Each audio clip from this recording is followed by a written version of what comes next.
And welcome back. I'm the Dr. Bob Lee from 107.5 WBLS. You are watching Open. Thank you so much. Thank you for letting us share in this space and time with you. Our next guest is a mother, an author, and the founder of Latinx and Social Work. So check this out.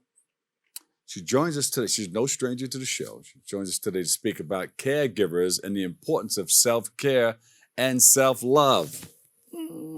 So please welcome to the show, Erica Sandoval. Welcome, Erica. Thank you. Thanks so much for having me here today. What is all this self-love about? We need more love in the world. And this is an excellent time to talk about self-love, especially for caregivers who are doing such great work and taking care of others. Exactly. I think that a lot of times we often just care for our community, our families, and sometimes we just forget to give ourselves that TLC.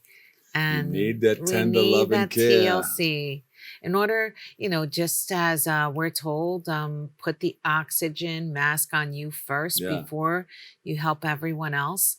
We don't do that often. If you don't give the TLC, you'll become a scrub. Well, you could become a lot of things. You could become a lot of things, right? TLC, you're funny. But wait a minute. Give us a little background on you.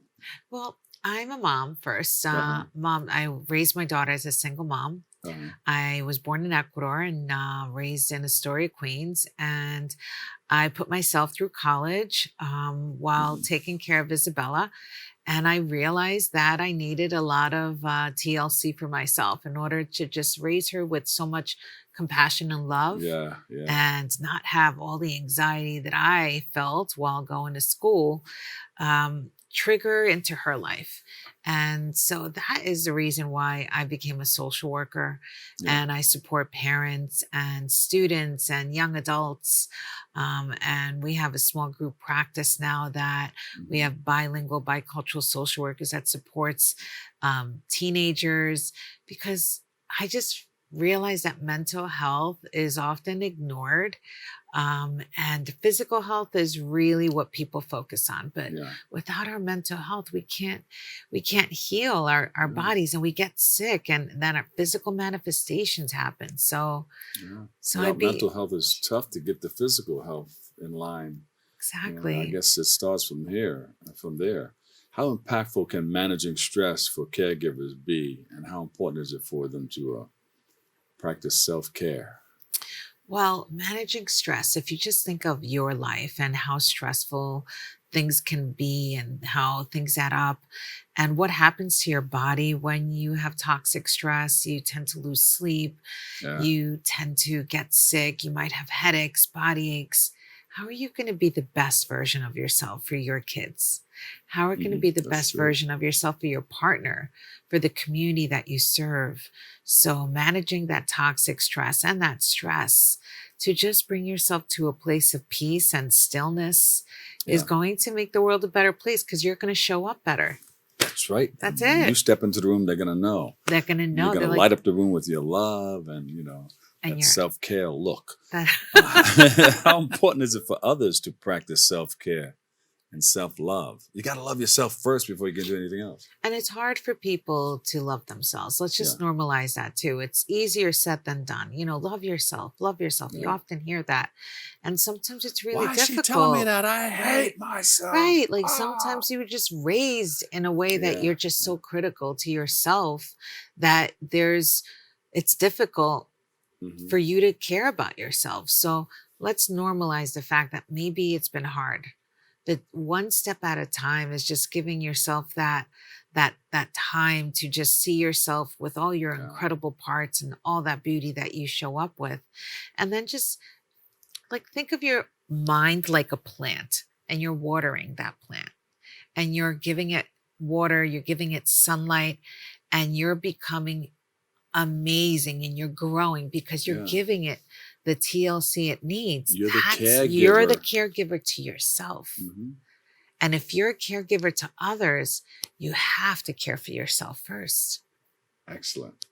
I like that analogy right there. And while you were saying that, I do have a plant that I take care of, and they depend on you. They do. And how's it going? How's that plant going? Yeah, it's been there for a few years so far. I love that. Do you name your plants? No, I just pet it and everything. I pet it like a pet. That's You know, beautiful. put my hands in the leaves. And You then talk that's to what it. yeah. Oh, that's Yeah. amazing. And so, see, imagine, just caring for yourself that way, Yeah. the way we care for others. But some people, they make that mistake. They don't take care of themselves first.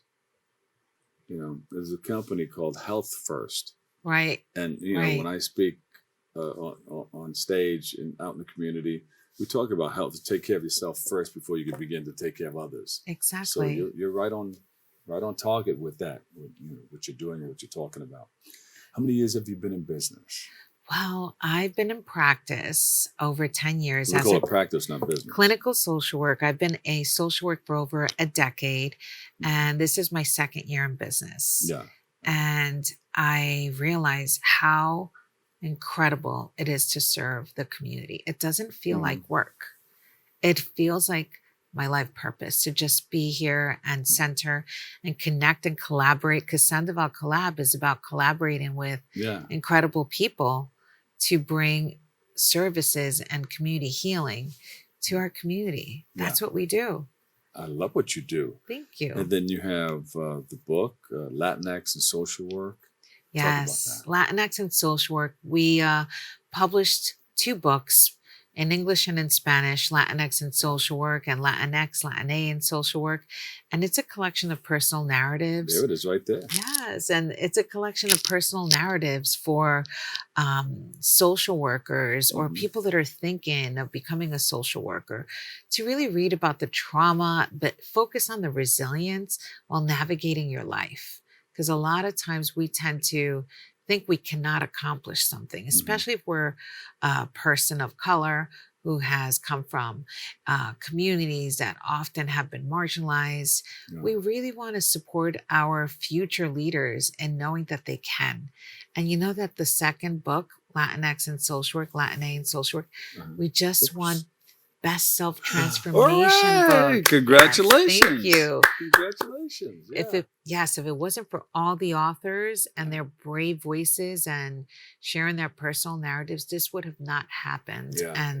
We won silver, and then we are now Best Self-Transformation book, and we have a journal. The journals, talk about that. It accompanies the book. Yes, thank you. See, I love that you know our stuff. The journal is well, I hear things in my head. You do? And it tells me all about your stuff while we're going along. I love it. They're doing a great job. There. It looks good. Look at that. Yes, and it's published with 3 other incredible authors. And we have prompts. We have about over 170 prompts that after you read one of the personal narratives from one of the authors, it helps you prompt in exploring and processing your thoughts. We call it narrative medicine. I like that. Everything is about growing and healing and moving forward, but in a good way. Yeah. It doesn't always have to be about talk therapy. Yeah. It could be about processing your feelings through journal entry and writing, or connecting in community. There's so many different ways to connect. Did you name it narrative medicine? Actually, that's a term that we use in social work and in healthcare, that we really can focus on journal writing as part of the medicine, part of your own healing journey. And get it out of the head. Put the pen to the paper. Put it on paper. And a lot of the times we often don't see the person as a whole person. We often just see the person with like a name and a number. Yeah. But when you're thinking about the narrative, like the person in general, you're getting their whole story. Yeah. And we're made of so many different elements. So and that helps the person. Yeah, so this is getting your whole self out onto paper and healing yourself is a beautiful way. Yeah, there was a person here a few years back. They came and they wrote a book, and they grew up with this situation in their home where a son passed away, I think, from the father. I think the father beat him and passed away. Oh, no. I said, how did that feel going back and forth, knowing that your brother was... I thought it was normal. But she kind of woke up when she was 18, 19 years old and called the authorities. And tried to help her out, and mentally they took the father to jail and everybody. But she wrote a book. She had to get it out of her head because she was very traumatized. She grew up thinking that was normal. And I know if you've gotten a hold of that person, you could have probably really helped her out, because she came here with a deeply rooted problem. Yes. It's PTSD is very real. It doesn't discriminate. Yeah. Post-traumatic stress disorder, trauma. We all have community trauma, individual trauma, collective trauma, and that trauma just is very intense. Yeah. And just what you were sharing is that a lot of the authors shared that once they wrote their personal narratives and they put it on paper, there was this amazing sense of release and relief. And we've become such a incredible collective and just really close and supporting each other, because now we are building community. Yeah. So anything new coming up that all of the stuff is new that you're talking about, because every time you come, you share something new with us. But what's on the horizon? We have soul immersion healing circles that I invite everyone to join. Anyone that wants to sit in community, and it's on Monday, December 4th. And you can use a code to get a $40 off. And it's Black Friday. And it is a collaboration between three incredible holistic healers. Carolina Bolivar, who is a holistic healer. She sits with cacao medicine, and Ana Anapura and Gabriel Jimenez. So Gabriel is a music therapist. Andrea is a yogi, and Carolina sits with cacao medicine. So we created this incredible healing circle where we're going to be serving cacao and sitting together as a community with amazing sound. I'm loving it. Is it on your website? It is. It's on the website, sandovalcolab.com. And it's at Love Drum in Astoria, Queens. And it really... That's where all the good food is, ladies and gentlemen. It is. It is. You know Astoria well. Yeah. And it's a really beautiful time to just give yourself some peace. And if you're a caretaker and you're caring, because we all are caretakers, we're caring for our children, our community, ourselves. Come and take care of yourself. Just give yourself those 3 hours. Thank you so much. Erica Sandoval, LCSW, founder Latinx and social work, and Sandoval Colab. Yes, thank you so much. Thank you. Thanks for coming. Have you. a good holiday. You too. Have a beautiful holiday.